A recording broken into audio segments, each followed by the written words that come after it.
so I wanted to see what the photographic evidence was. But the cell phone data is singularly unimpressive. I mean, it basically, if you take 2 million cell phones and figure out where they are physically in a big city like Atlanta or wherever, just by definition, you're going to find many hundreds of them have passed by and spent time in the vicinity of these boxes. And the premise that, if you go by a box, 5 boxes or whatever it was, that's a mule is just indefensible. It by definition, you're going to have hundreds of this. I mean, I saw one contractor said, we figured out that our truck alone would account for 6 cell phone signals. This was some kind of contractor, and our route would take us by these things on a regular basis. So but then when the movie came out, I think the photographic evidence in it was completely I mean, there was a little bit of it, but it was lacking. It didn't establish widespread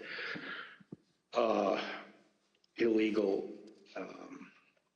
harvesting. The other thing is people don't understand is that it's not clear that even if you can show harvesting, that changes the results of the election. The courts are not going to throw out votes and then figure out what votes were harvested and throw them out. It's still the burden on the challenging party to show that illegal votes were cast. Votes were the result of undue influence or bribes, or there was really, the person was non-compos mentis.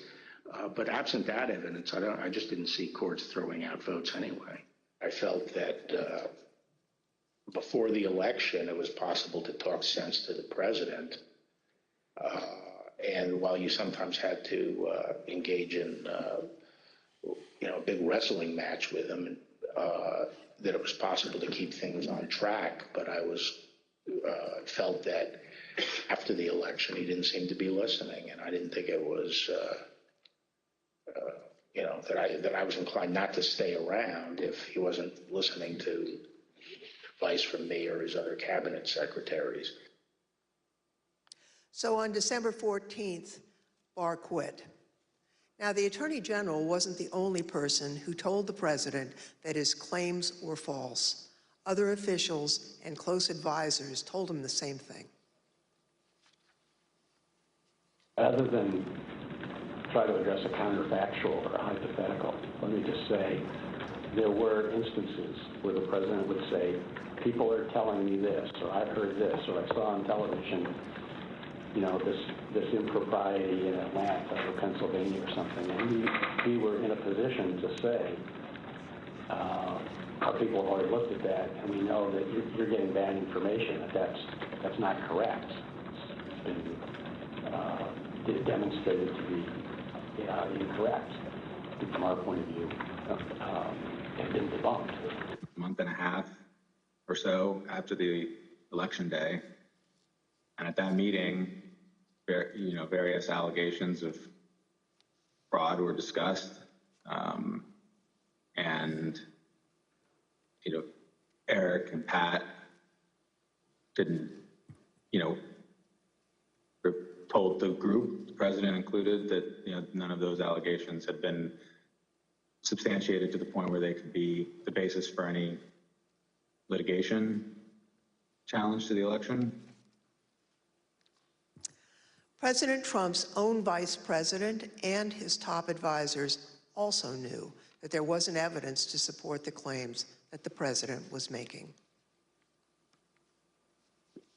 Anyone else other than Mr. Meadows who asked you about the status outside of your legal group, Mr. Morgan and the others you mentioned, anyone else who asked you the status of what you were finding and your assessment of it? Yes, sir. Who's that?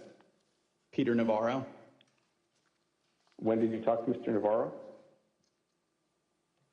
Mid-November. Around the same time as Mr. Meadows? Yes, sir. And tell me about that conversation. I recall him asking me questions about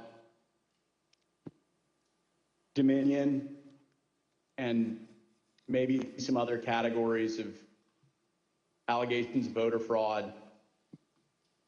And I remember telling him that I didn't believe the Dominion allegations because I thought the hand recount in Georgia would resolve any issues with a technology problem and with Dominion or Dominion flipping votes.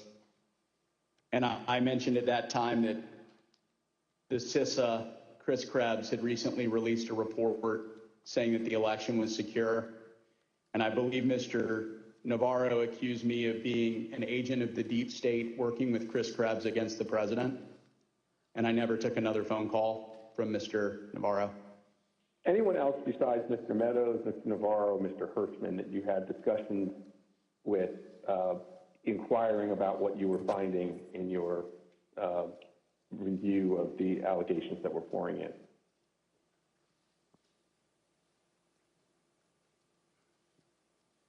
I believe I had about a 15-second conversation with the vice president about it as well.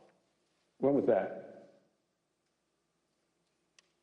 During one of the visits to the White House, I don't know which one.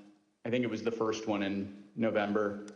I had met him briefly at the campaign, and he remembered me and saw me. And he asked what I was doing on the campaign, and I told him that, you know, we were looking into some of the issues related to voter fraud. And he asked me, I don't remember his exact words, but he asked me if we were finding anything. And I said that I didn't believe we were finding it, or I was not personally finding anything sufficient to alter the results of the election. And he thanked me. That was our interaction. At a later hearing, you'll hear live testimony from the former acting Deputy Attorney General of the Department of Justice, Rich Donahue. But now I'd like to play a portion of his testimony.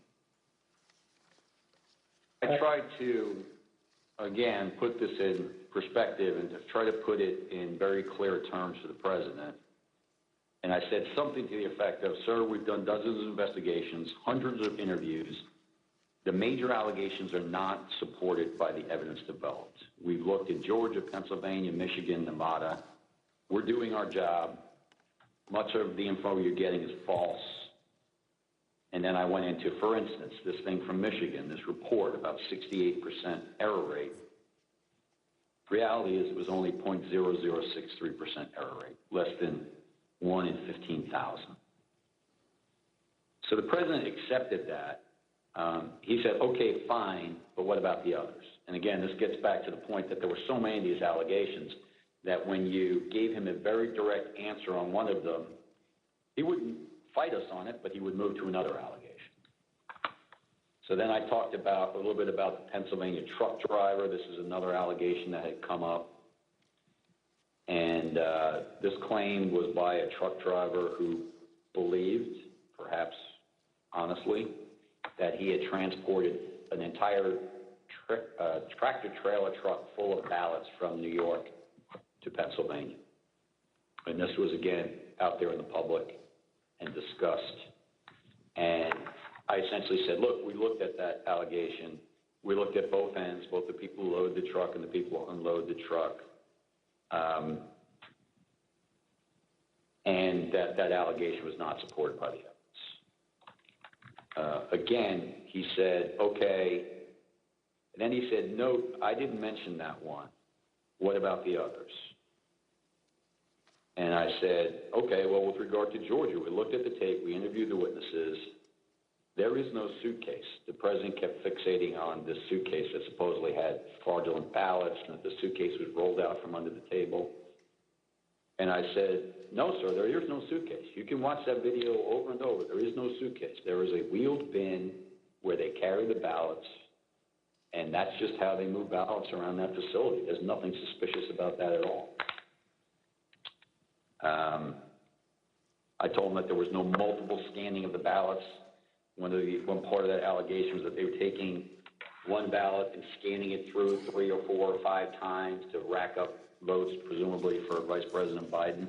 I told him that the video did not support that. Then he went off on double voting, the top of the next page. He said, dead people are voting. Indians are getting paid to vote. He meant people on Native American reservations.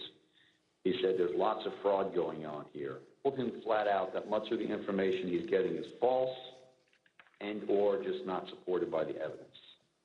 We look at the allegations, but they don't pan out. Mr. Barr and his advisors were not the only ones who determined that the president's allegations regarding Dominion voting machines were false. So, Mr. Chairman, I ask unanimous consent to include in the record of this hearing reports issued by the Department of Homeland Security's Cybersecurity and Infrastructure Security Agency, otherwise known as CISA, that addressed and rejected the claims of manipulation of voting machines in the 2020 election. Without objection, so ordered. Thank you, Mr. Chairman. I also ask unanimous consent to include in the record a report prepared by the Michigan Senate Oversight Committee that disproved claims of election fraud in Michigan, as well as a statement by 59 of the country's leading election security scientists, noting the absence of any credible evidence that the 2020 election had been altered through technical compromise, and 5 other reports from organizations and individuals confirming there was no widespread fraud in the 2020 election or describing the spread of the former president's lies. Without objection, so ordered. Thank you, Mr. Chairman, and I yield back. Pursuant to the order of the committee for today, the chair declares the committee in recess for a period of approximately 10 minutes. A recess in this first hearing of the week, the first of 3. We know this is the second hearing now before the American people, the first in prime time late last week. We know last week 20 million Americans tuned in for congressional hearing on the January 6th attack on the Capitol, nearly a year-long investigation. And the level of detail revealed today significantly different from even that first night. That first night meant to be an opening statement of sorts. But today, just the level of detail of questioning about what happened not only on election night, but in the days and weeks that followed, opening up a new window into what was happening both inside the White House and within the administration, and quite frankly, within the campaign from several of Trump's closest advisors, and ultimately the team that won out in influencing the former president. I want to bring in our chief Washington correspondent, Jonathan Karl. And John, I first want to begin with this window of election night itself. Quite extraordinary what we learned about election night. Hearing from Jared Kushner, hearing from obviously Bill Stepien, campaign manager, about the various places within the White House where they were watching these returns come in. And then we learned about the arrival of Rudy Giuliani late into the night, and even in front of the American people today, the testimony that Giuliani was intoxicated, had been drinking, all with competing ears for the president. And John, I was struck by the number of people, from Bill Stepien to Jason Miller to Ivanka Trump, who all believed that they should not declare victory, that it was too early to say we had won, and then they played before the American people what the former president did instead.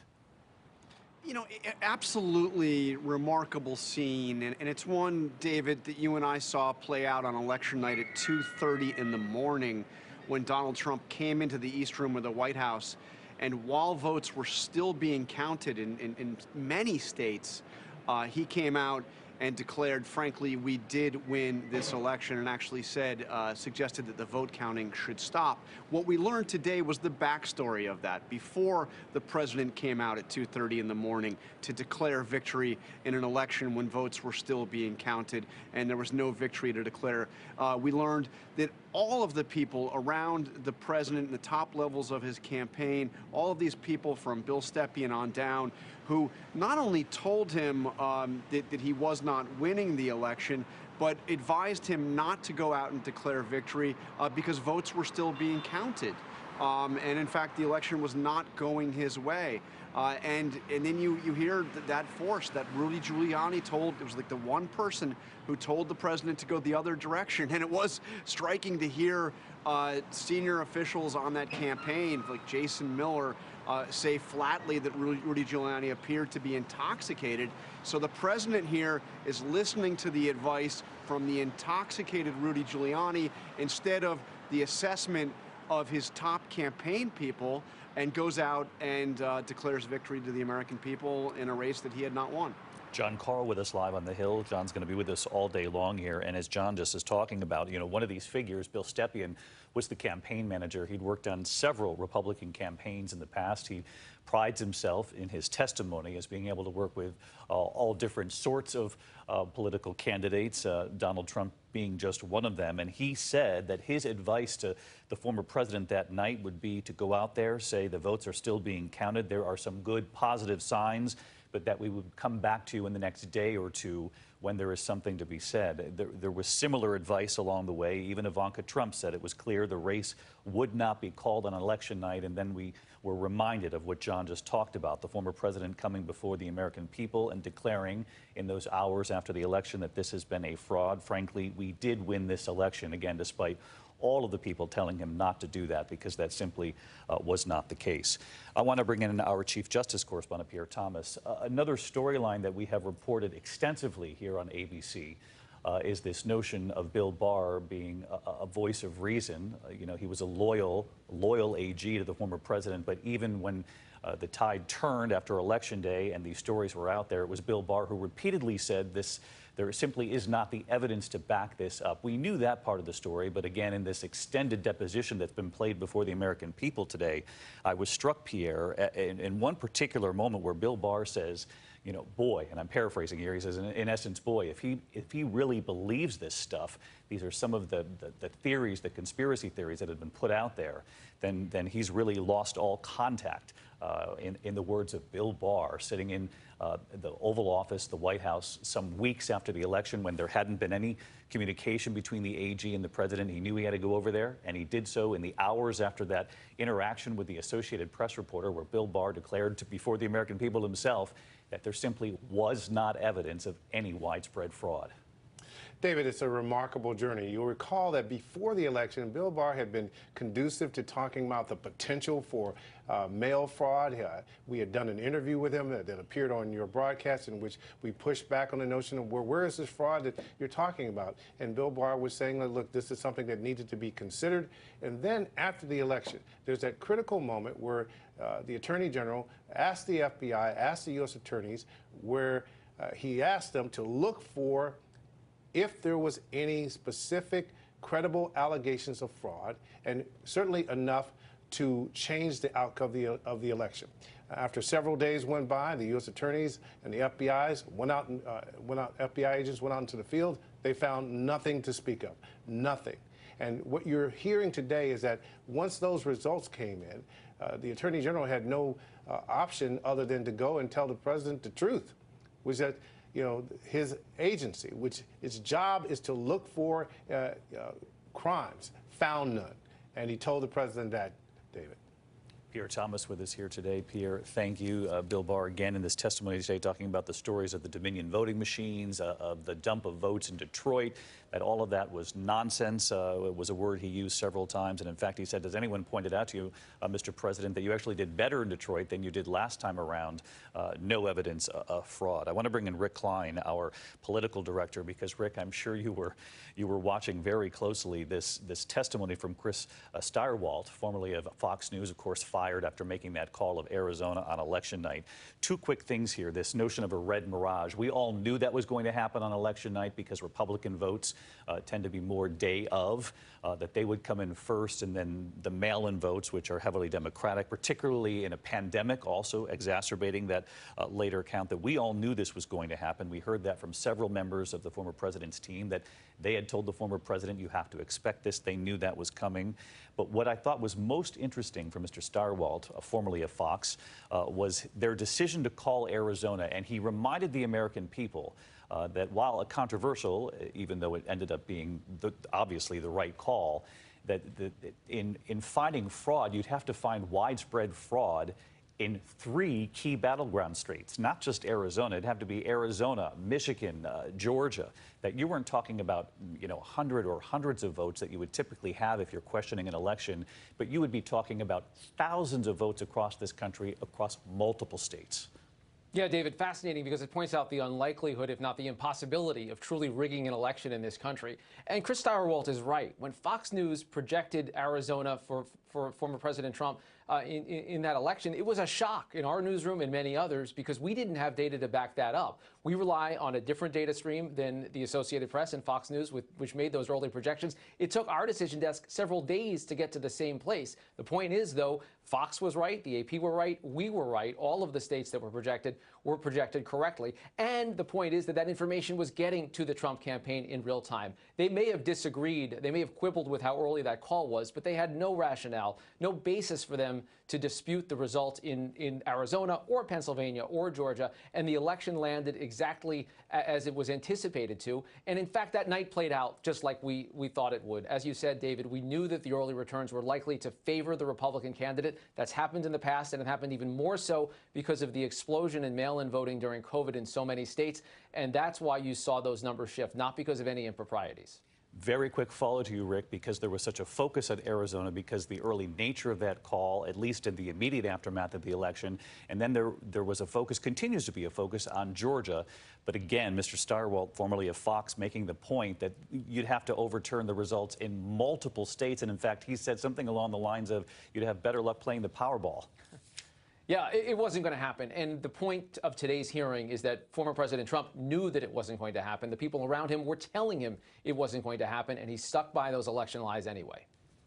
All right, Britt Klein with us, our political director. Let's bring in Kate Shaw, our legal analyst here at ABC News. And Kate, I know you've been following very closely along with us here this afternoon, and you heard the Attorney General in his testimony saying the Justice Department stands ready in talking to the former president to investigate any widespread fraud, repeating that he had not found any evidence of that, ultimately saying this is up to the states and up to the courts.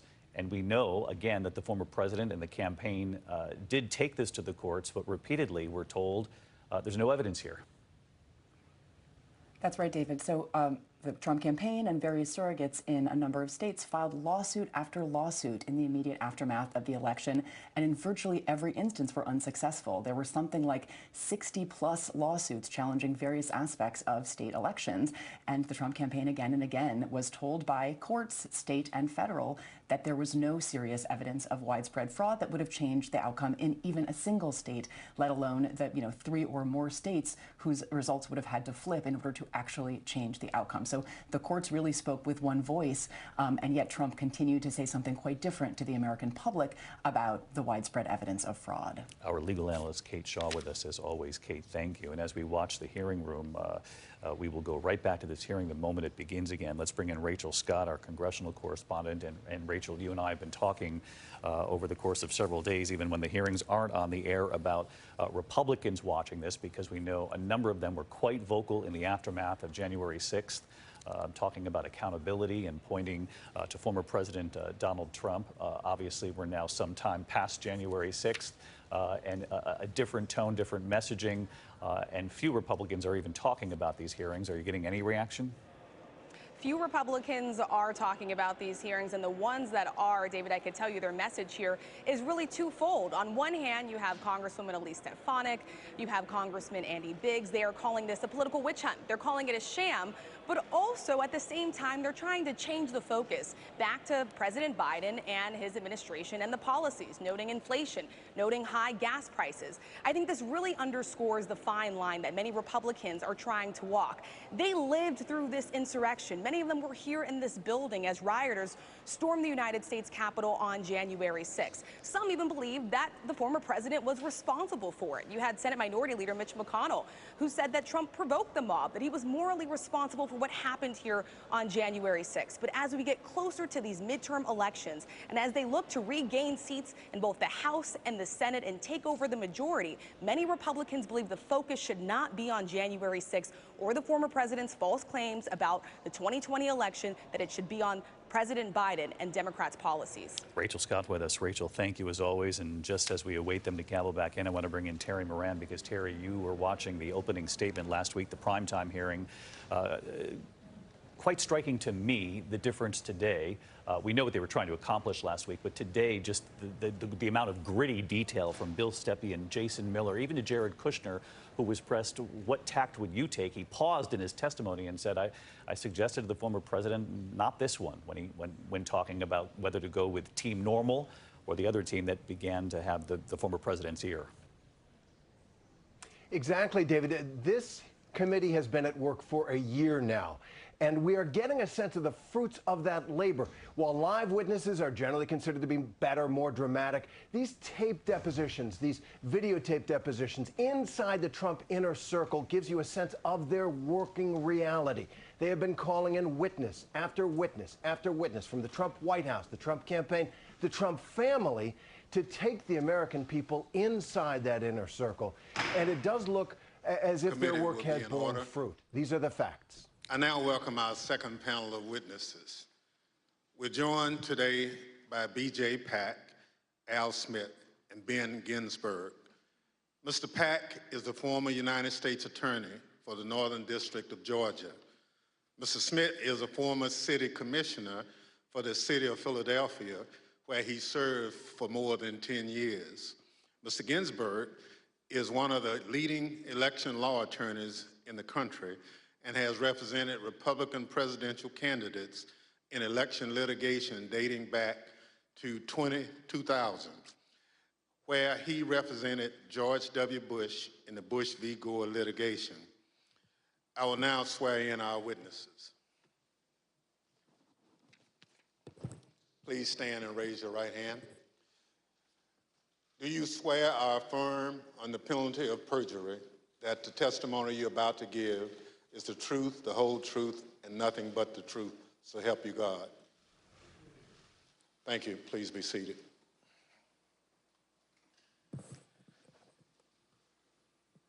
Let the record reflect the witnesses answered in the affirmative. Pursuant to Section 5C8 of House Resolution 503, I now recognize the gentlewoman from California, Ms. Lofgren, for questions. Thank you, Mr. Chairman. Before the break, I think you all heard Mr. Barr and Mr. Donahue talk about the false claims that Mr. Trump and his supporters made about suitcases of fake ballots in Georgia. We have a witness here today who thoroughly investigated that issue. Mr. Pack, I want to thank you for appearing before us today. You were appointed by President Trump to serve as the U.S. Attorney for the Northern District of Georgia, and you served from 2017 until January of 2021. You were the lead federal prosecutor there and worked for the Department of Justice under then Attorney General Bill Barr. Now, were you ever asked by Attorney General Barr to investigate claims of voter fraud in the 2020 election? And if so, what were those claims? Thank you, Congressman Lofgren. Thank you for the question. Approximately December 4th, I believe, of 2020, Attorney General Barr and I had a conversation about an unrelated case to the case at issue. At the end of the conversation, Mr. Barr had asked me if I had seen a certain videotape that was being reported in the news where Mr. Giuliani, in a Senate subcommittee hearing that was held the day before, May 3rd, showed a videotape of a purportedly a security tape at the State Farm Arena in Atlanta, which is also in Fulton County in the city of Atlanta. Yes. At the time, Mr. Barr asked me that he had made a public statement that he had not seen any widespread election fraud that would question the outcome of the election. And because of the videotape and the serious allegation that Mr. Giuliani was making with respect to the suitcase full of ballots purported in the video, he asked me to find out what I could about it, because he had envisioned that in some days after our call that he was going to go to the White House for a meeting, and then that issue might come up. He asked me to make it a priority to get to the bottom of, to try to substantiate the allegation made by Mr. Giuliani. Thank you. I understand the Georgia Secretary of State's office investigated those State Farm Arena allegations and didn't find any evidence of fraud. What did you find when your office conducted its own investigation? We found that the suitcase full of ballots, the alleged black suitcase that was being seen pulled from under the table, was actually an official lockbox where ballots were kept safe. We found out that there was a mistake in terms of a misunderstanding that they were done counting ballots or tallying ballots for the night, and the partisan watchers that was assigned by each of the respective parties were announced to send home. But once they realized the mistake, someone from the Secretary of State's office had indicated that, no, we're not done for the night. You need to go ahead and continue counting. So once they packed up the lockbox full of ballots, they brought back the official ballot box again and continue to tally the ballots from the lockbox. Unfortunately, during the Senate hearing, Mr. Giuliani only played a clip that showed them pulling out the official ballot box from under the table and referring to that as a smoking gun of fraud in Fulton County. But in actuality, in review of the entire video, it showed that that was actually an official ballot box that was kept underneath the tables. And then we saw them pack up because the announcement that they thought they were done for the night. And then once the announcement was made that you should continue counting, they brought the ballot box back out and they continued to count. The FBI interviewed the individuals that are depicted in the videos that purportedly were double, triple counting of the ballots, and determined that nothing irregular happened in the counting, and the allegations made by Mr. Giuliani were false. Thank you very much. I'd like to play again a testimony from Mr. Donahue, who appeared before the committee before today. Mr. Donahue, we talked at some length about whether or not the White House or the president was informed about the Antrim report. On the results of the investigations, the interviews that have gone on Fulton County, how would those results have been communicated to the White House, to the president? I don't know how they were initially communicated. I do know that they came up in subsequent conversations with the president, and Dag Rose and I essentially told him we looked into that, and it's just not true. Okay, so he was informed.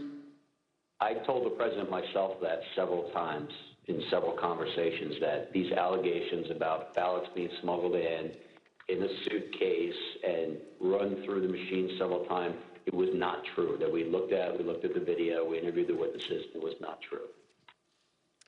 Mr. Pack, after you left the U.S. Attorney's Office on January 4th, 2021, did the next U.S. Attorney there, I think Mr. Trump's personal pick, Bobby Christine, did he investigate any remaining claims of fraud?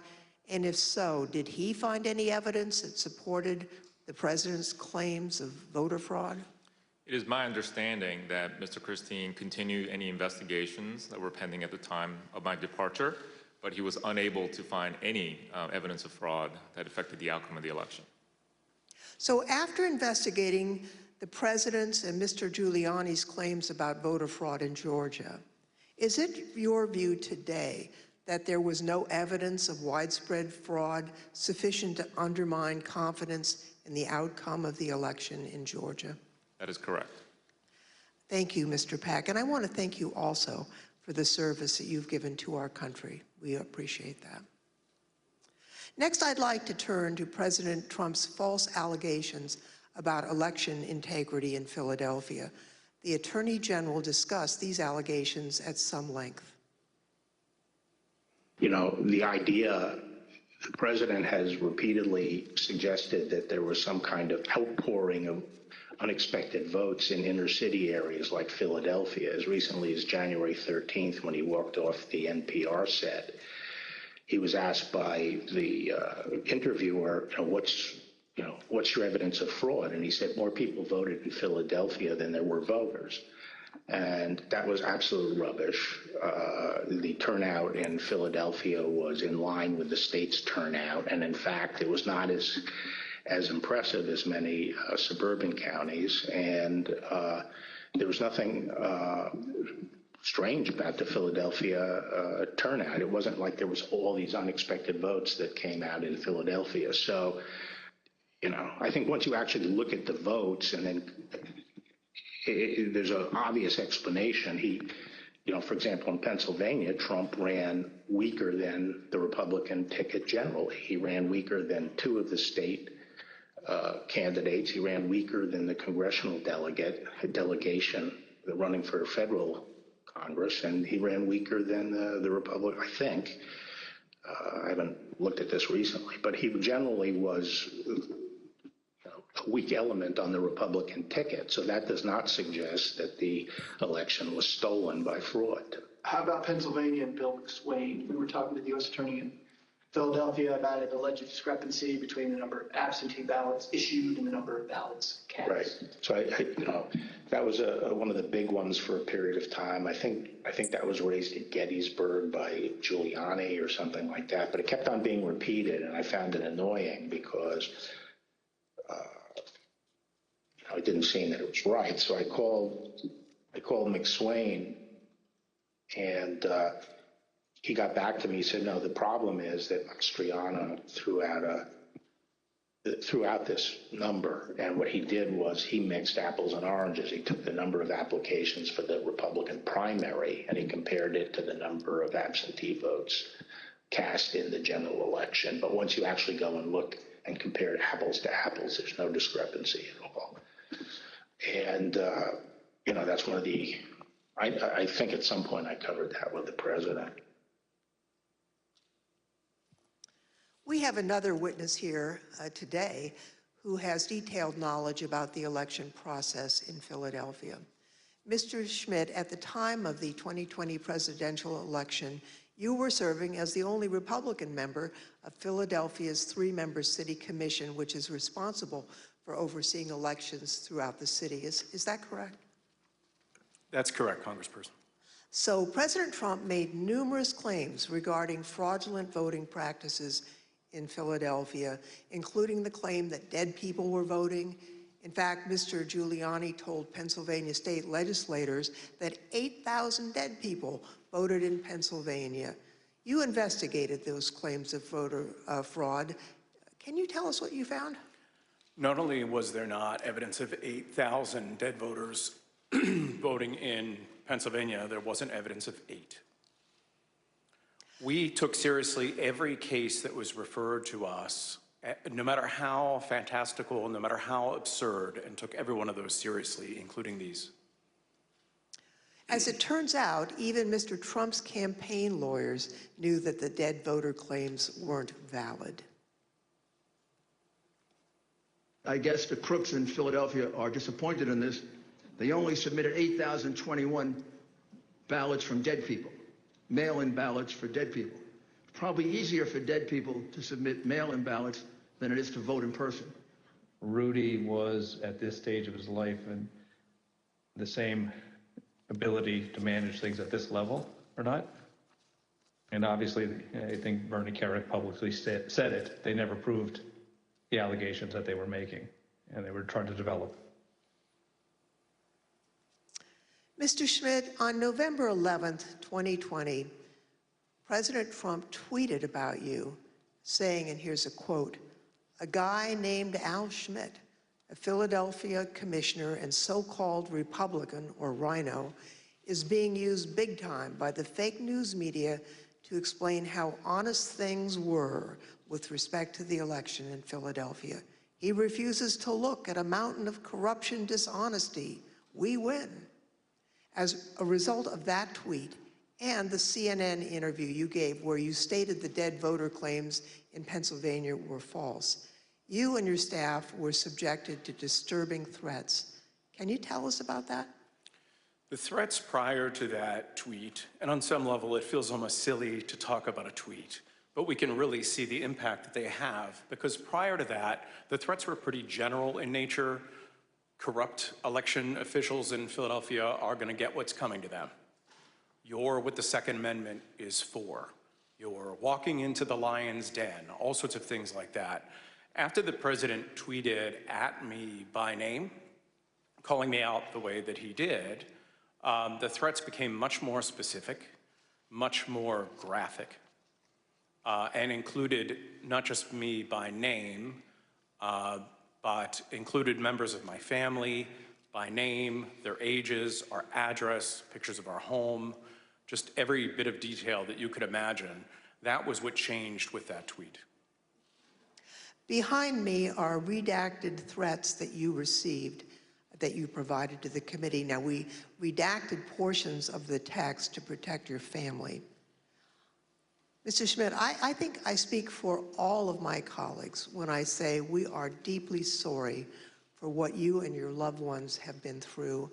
And I also want to thank you for your service to your country and for standing up for the rule of law. I want to thank both Mr. Pack and Mr. Schmidt for their service, their testimony, and for standing up for the rule of law. Now I'd like to turn to another subject.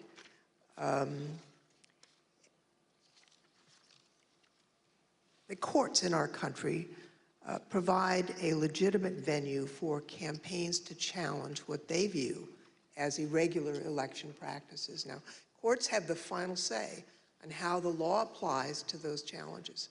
We have a renowned legal expert here to address the Trump campaign's activities in court. Mr. Ginsburg, you've spent your entire career representing Republicans in election-related litigation. You served as the National Counsel on Republican presidential campaigns in 2000, in 2004, and in 2012. You played a key role in the 2000 Florida recount that led to the Supreme Court's decision in Bush v. Gore. You served as the co-chair of the Presidential Commission on Election Administration. I think it's fair to say you're the most prominent Republican lawyer who's litigated in the election field. Now, you've analyzed the Trump campaign's litigation pretty carefully. What's the normal process for post-election litigation? How is the Trump campaign's different from the kinds of post-election litigation you've been involved in and know about? In the normal course of things, any campaign on the night of the election and the days after will do a couple of different things. One is that they'll analyze precinct results to look for abnormalities in the results, and they'll send people to those precincts to ask more questions. Secondly, all campaigns will have poll watchers and poll workers and observers in the polling place. And so campaigns will talk to those people if they saw any irregularities that could cause problems in the election. Now, the Trump campaign talked pre-election about having 50,000 poll workers. So presumably, they did have eyes on the ground in all these places. And so in the normal course of things, a campaign will analyze the reports that come in. Trump campaign had a couple of basic problems, however. Number one, the 2020 election was not close. In 2000, that was 537 and close. In this election, the most narrow margin was 10,000 and something in Arizona, and you just don't make up those sorts of numbers in recounts. And when the claims of fraud and irregularities were made, you've heard very compelling testimony from Mr. Stepien, from Matt Morgan, from Alex Cannon about those claims and how they didn't believe them. And so that put the Trump campaign on sort of a process of bringing cases without the actual evidence that you have to have in which the process is designed to bring out. So are you aware of any instance in which a court found the Trump campaign's fraud claims to be credible? No, there was never that instance. In all the cases that were brought, and I've looked at the more than 60 that include more than 180 counts. And no, the simple fact is that the Trump campaign did not make its case. The Select Committee has identified 62 post-election lawsuits filed by the Trump campaign and his allies between November 4th, 2020 and January 6th, 2021. Those cases resulted in 61 losses and only a single victory, which actually didn't affect the outcome for either candidate. Despite those 61 losses, President Trump and his allies claim that the courts refused to hear them out, and as a result, they never had their day in court. Mr. Ginsburg, what do you say about the claims that Mr. Trump wasn't given an opportunity to provide the evidence they had of voter fraud? Did they in fact, did they have their day in court?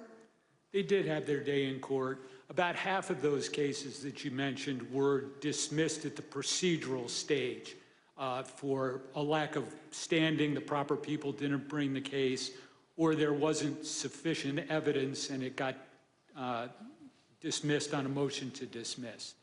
But in the other, there was discussion of the merits that was contained in the complaints. And in no instance did a court find that the charges of fraud were real. And it's also worth noting that even if the Trump campaign complained that it did not have its day in court, there have been post-election reviews in each of the 6 battleground states that could have made a difference.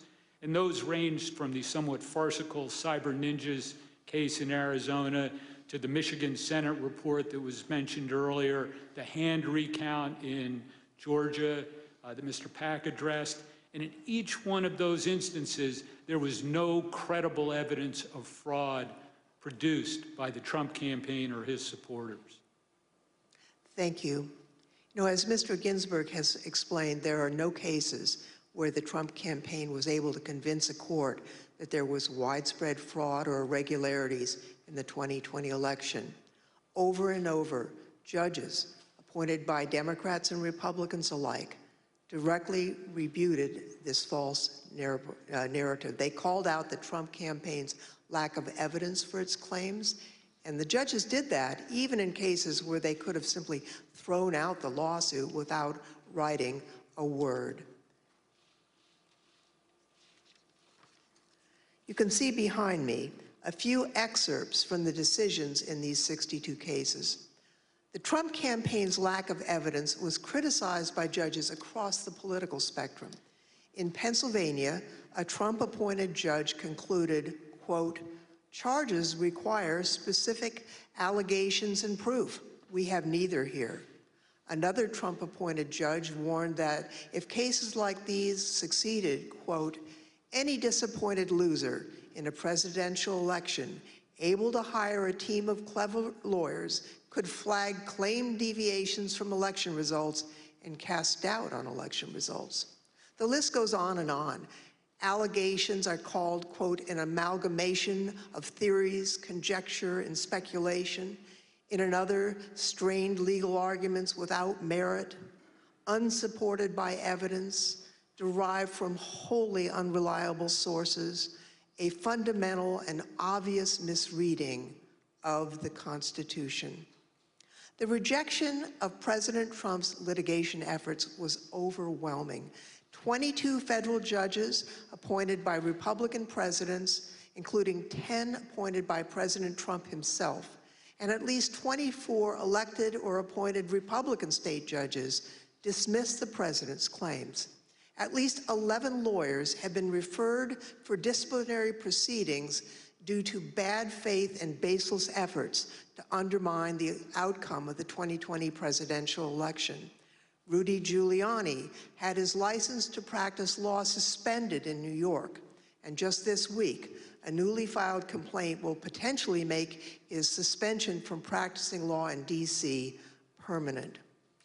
And as we've just heard from perhaps the most preeminent Republican election lawyer in recent history, the Trump campaign's unprecedented effort to overturn its election loss in court was a deeply damaging abuse of the judicial process. As stated by U.S. District Court Judge David Carter, this was, quote, "a coup in search of a legal theory."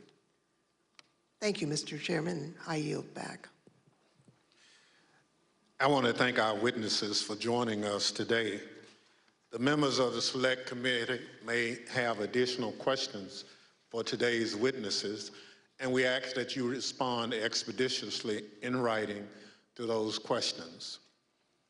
Without objection, members will be permitted 10 business days to submit statements for the record, including opening remarks and additional questions for the witnesses. The second panel of witnesses is now dismissed.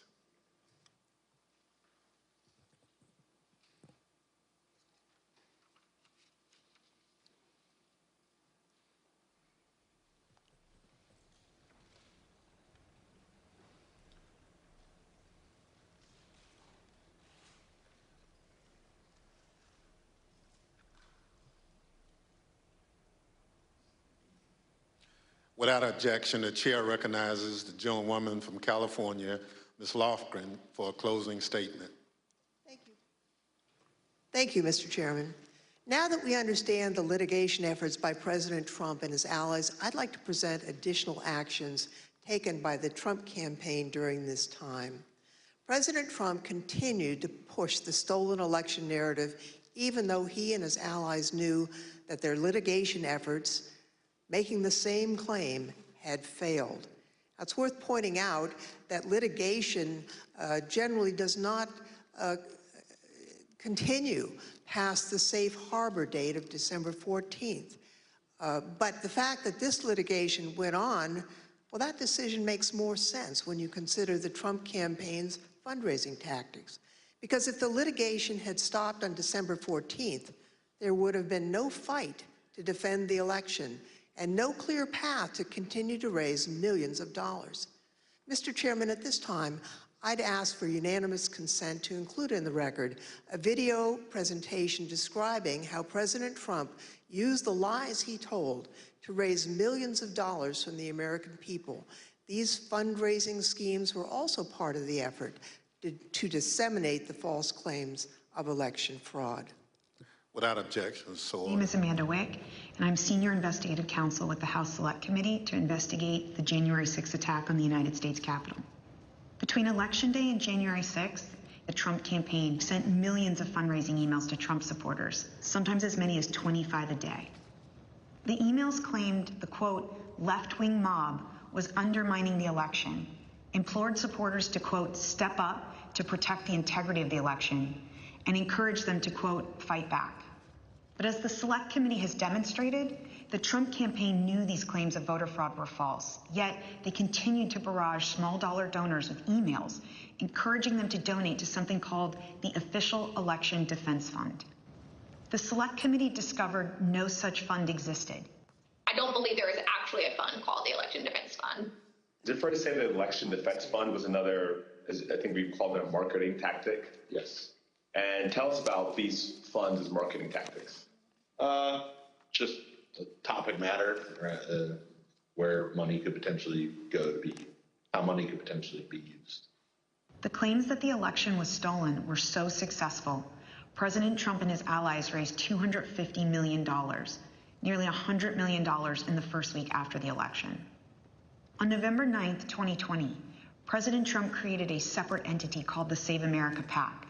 Most of the money raised went to this newly created PAC, not to election-related litigation. The Select Committee discovered that the Save America PAC made millions of dollars of contributions to pro-Trump organizations, including $1 million to Trump Chief of Staff Mark Meadows' charitable foundation, $1 million to the America First Policy Institute, a conservative organization which employs several former Trump administration officials, $204,857 to the Trump Hotel Collection, and over $5 million to Event Strategies, Inc., the company that ran President Trump's January 6th rally on the Ellipse. All of us here today do not want to see our election victory stolen by emboldened radical left Democrats, which is what they're doing. The evidence developed by the Select Committee highlights how the Trump campaign aggressively pushed false election claims to fundraise, telling supporters it would be used to fight voter fraud that did not exist. The emails continued through January 6th, even as President Trump spoke on the Ellipse. 30 minutes after the last fundraising email was sent, the Capitol was breached.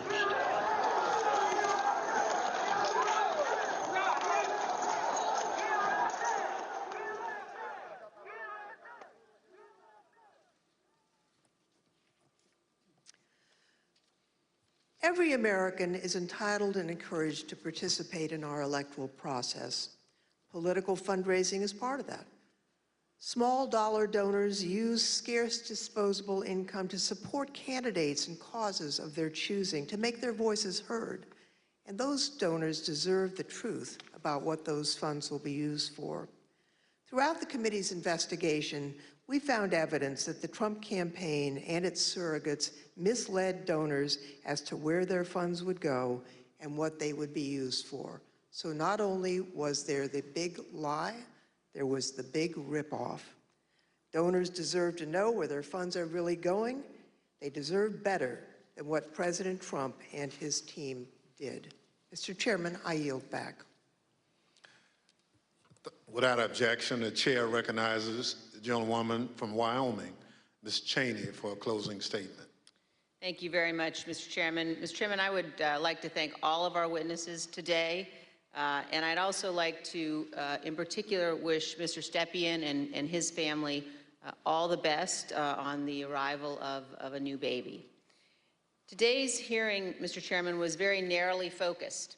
And in the coming days, you will see the committee move on to President Trump's broader planning for January 6th, including his plan to corrupt the Department of Justice and his detailed planning with lawyer John Eastman to pressure the Vice President, state legislatures, state officials, and others to overturn the election. Let me leave you today with one clip to preview what you will see in one of our hearings to come. This is the testimony of White House lawyer Eric Hirschman. John Eastman called Mr. Hirschman the day after January 6th, and here is how that conversation went. I said to him, "Are you out of your effing mind?" Right? I said, I only want to hear two words coming out of your mouth from now on. Orderly transition.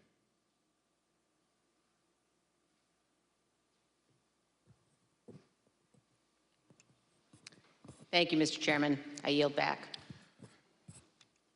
At the conclusion of last week's hearing, we showed you a video of rioters explaining why they had come to Washington on January 6th.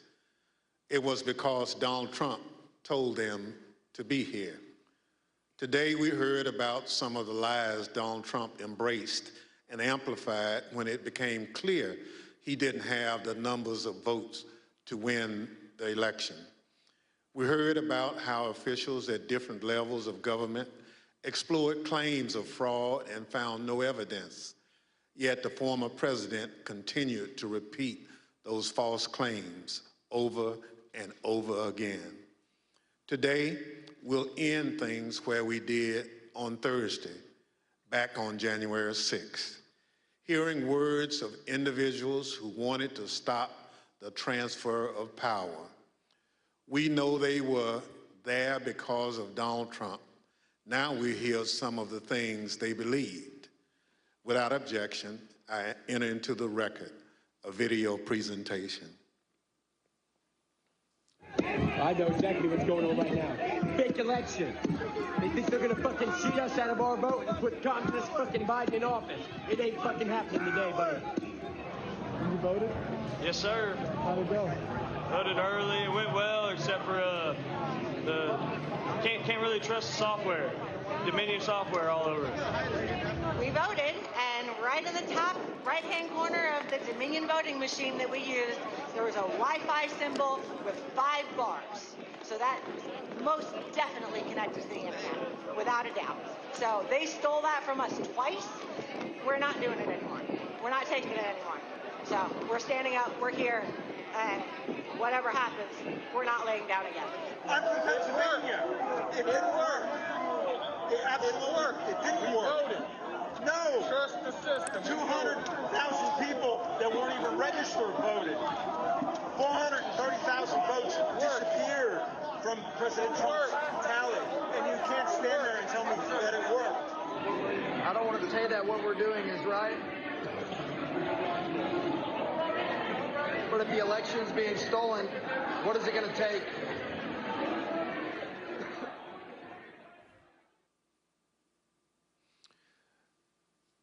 The chair requests those in the hearing room remain seated until the Capitol Police have escorted members from the room. Without objection, the committee stands adjourned. The chairman, Bennie Thompson, wrapping up the second of the January 6 hearings before the American people. A remarkable day unfolding here. The level of detail and insight into former President Trump's, not only his White House team, his campaign team, his family on election night and in the days and weeks that followed the election. The committee trying to make the case today that there were a number of people surrounding the former president, Ivanka Trump, Jared Kushner, his campaign chief, Bill Stepien, among others, who told him on election night not to declare victory. Of course, we saw the video reminded of the fact that he came out before the American people and declared fraud instead. The second half of this hearing making the case that the former president had every right, as have candidates all throughout our history, to question the results, to explore legal avenues for those questions that you might have, but that at every turn, judges, both appointed by Republicans and by Democrats, said you simply do not have evidence here to support any notion of widespread fraud. And again, that moment with Bill Barr, the Attorney General, a fiercely loyal Attorney General for much of his time while serving the president, saying in the very end, sitting with the president at the White House, I was somewhat demoralized because I thought, boy, if he really believes this stuff, this is in the weeks following the election, that he has lost contact. He's become detached from reality if he really believes this stuff. I want to bring in our chief Washington correspondent, Jonathan Karl. John, were they effective today? David, this committee is trying to set the record straight on January 6th. And setting the record straight about what happened on January 6th means setting the record straight about what happened in the election. Because the people, the mob that invaded that Capitol building did so because they believed Trump's lies that the election had been stolen. So did they make their case? I think they made their case by going in methodically and in detail about what happened during the election and in the aftermath, looking specifically at the allegations that Donald Trump was making about election fraud, not just generally, but very specifically. You heard about the alleged idea of a suitcase being brought out underneath a table in Georgia, about ballot dumps in Michigan, about dead people voting in Pennsylvania, and on and on and on. And what you saw today, not the committee speaking, but people close to Donald Trump, people put in a position of authority by Donald Trump, who said they looked into these allegations, they studied them, they investigated them, and they found out that they were not true. So did they make their case? I think they did. John Karl, live on the Hill for us. John, thank you. I want to bring in Terry Moran. And Terry, you and I both interacted with Ben Ginsburg, well-known Republican lawyer, who has worked for multiple campaigns throughout the years, actually fighting the fight for them after elections, as they have every right to do in every presidential election and every other race down the ballot. He made the case this afternoon that the Trump campaign had every right to ask questions. They did, and they got their answers. They simply didn't accept them. They didn't. Ben Ginsburg is a political professional, as we've always had in this country. Someone who knows the system, who knows how to work it, who knows how to contest results. And he knows that under our Constitution and laws, the kinds of claims that he has litigated before, most famously in 2000 when he was part of George W. Bush's ultimately victorious team in the challenge to that election, those disputes get resolved in our courts. Under rules of evidence developed over centuries to distinguish truth from falsehood, fact from baloney.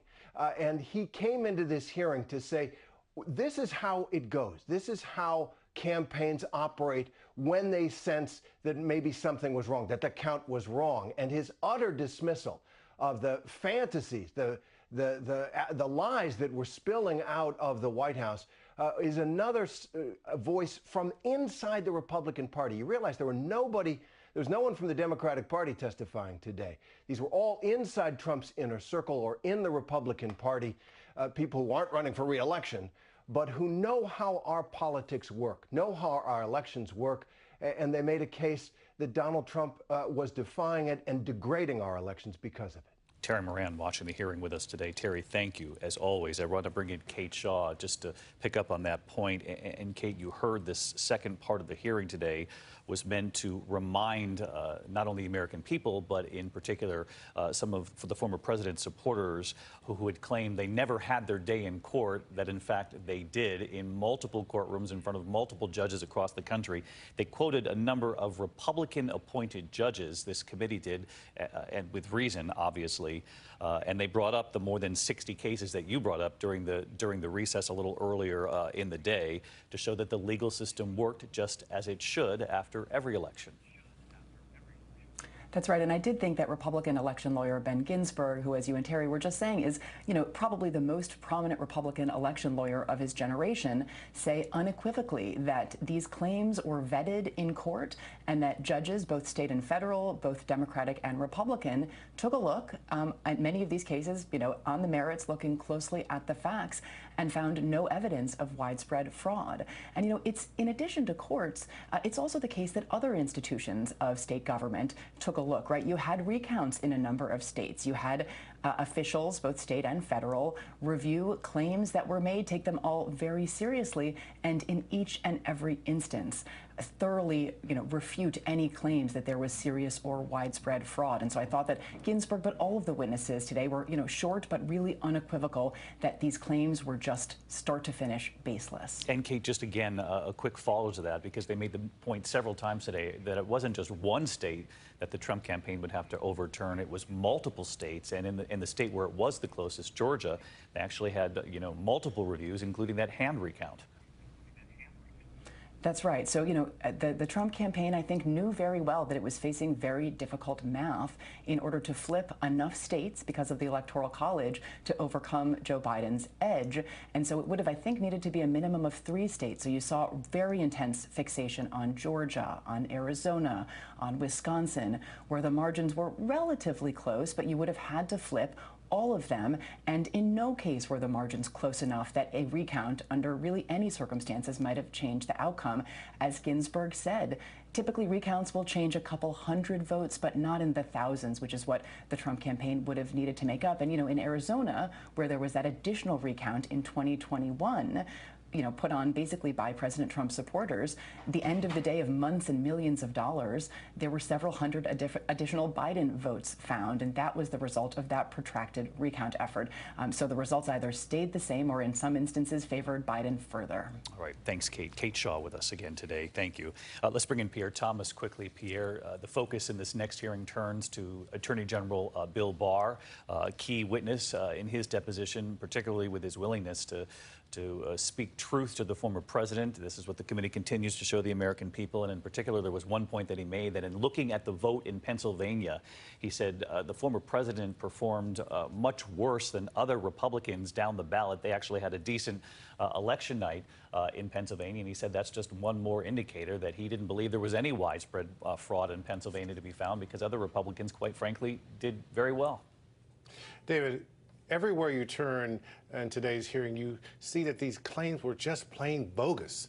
And you saw the FBI have to go out and look at the situation in Georgia, actually asking questions about a suitcase full of, fraudulent votes. It just was pure fiction, and they knew it, but they had the take the time to go and look at these allegations. And what you're going to see coming up Wednesday, David, is President Trump putting unprecedented pressure on DOJ to find facts to suit him.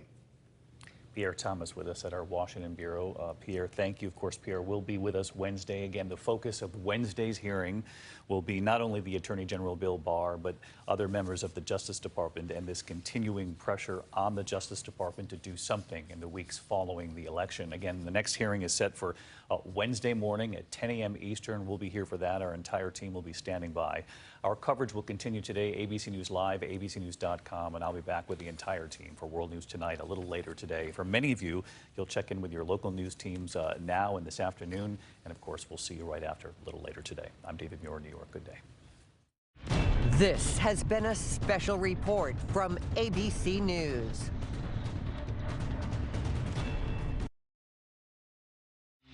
what you need to know right now on GMA 3. Bipartisan breakthrough in the battle against gun violence as lawmakers hammer out the first federal framework on gun safety in decades.